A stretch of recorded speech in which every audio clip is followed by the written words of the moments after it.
Planning for the future, it can feel like this huge, overwhelming thing, right? But what if we could just break it down into simple, doable steps? Well, that's exactly what we're going to do. We're going to walk through a guide for every decade, starting right from your 20s, to show you how to take control one small decision at a time.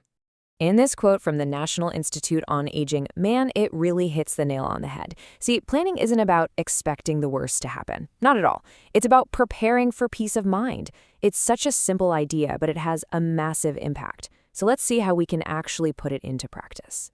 So here's our game plan. We'll kick things off by talking about establishing a health baseline when you're in your 20s, and then we'll see how that changes through your 30s and 40s. After that, we're going to switch gears and talk about the essential legal papers that, honestly, everyone needs. And finally, we'll wrap up by looking at how to build a future that's active and connected. All right, so why does any of this really matter? Well, because planning for your future is genuinely one of the greatest acts of self-care you can do. It's all about taking these small steps today that not only give your future self way more control, but also protect the people you love from having to make some really tough decisions during already stressful times. Okay, let's dive into your 20s. This is that decade where you feel pretty much invincible, right? But it's also the absolute perfect time to build a solid foundation for your health. Think of it this way. The preventative checks you do now are investments that are going to pay off for the rest of your life. So the main goal here, the big idea for your 20s, is to establish what we call a baseline. It's like taking a snapshot of your body while it's healthy. This gives you and your doctors a crystal clear reference point, which makes it so much easier to spot any real changes down the road.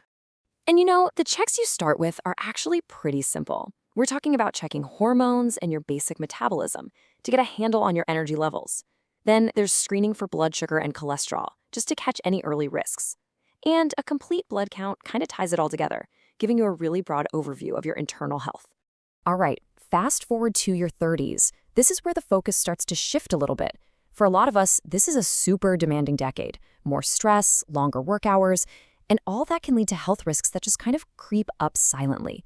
And that's exactly why early detection becomes so key.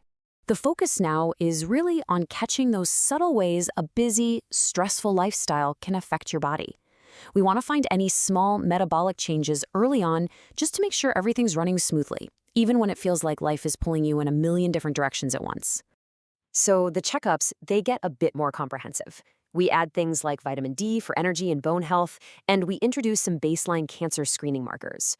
And crucially, we also start checking in on your liver and kidney function to see how your body's vital filtration systems are holding up. Okay, now we're entering the 40s, and the whole strategy, it kind of evolves. At this point, checkups shift from simple prevention to really proactive, long-term management. This is all about taking control of your health for all the decades still to come.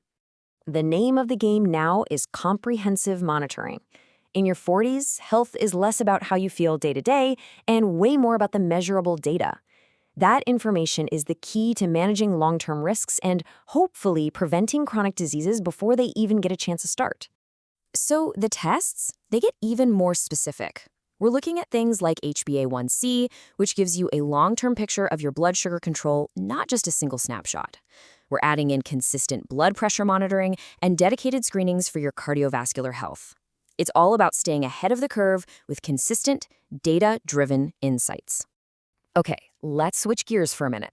Your physical health is one huge piece of the puzzle, for sure, but your legal and financial preparedness is just as vital.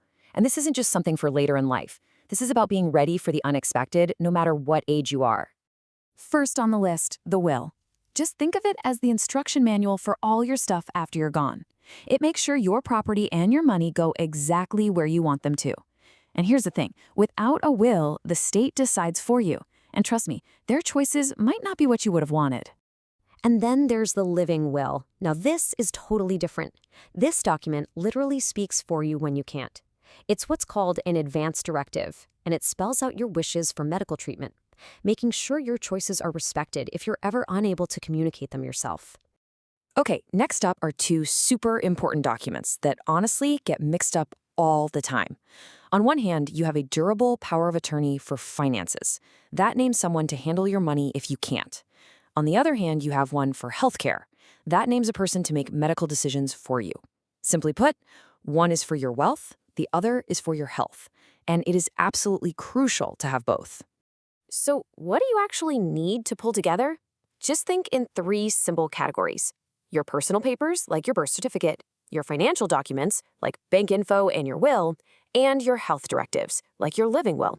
The whole point is to get everything into one secure, accessible place so your loved ones aren't left scrambling during an emergency. All right, we're at the final piece of the puzzle. We've covered health, we've covered legal planning, but what about planning for a life that's actually, fulfilling? This is about the social and emotional side of your future, especially as you start to look toward retirement. And this really shows you the incredible power of community.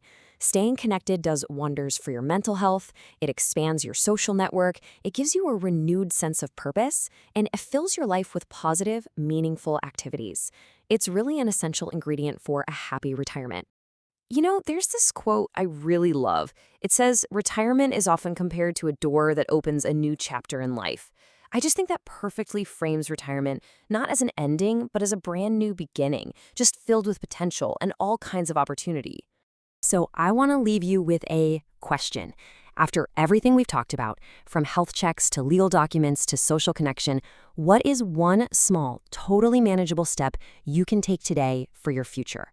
Because real planning doesn't start tomorrow. It starts right now.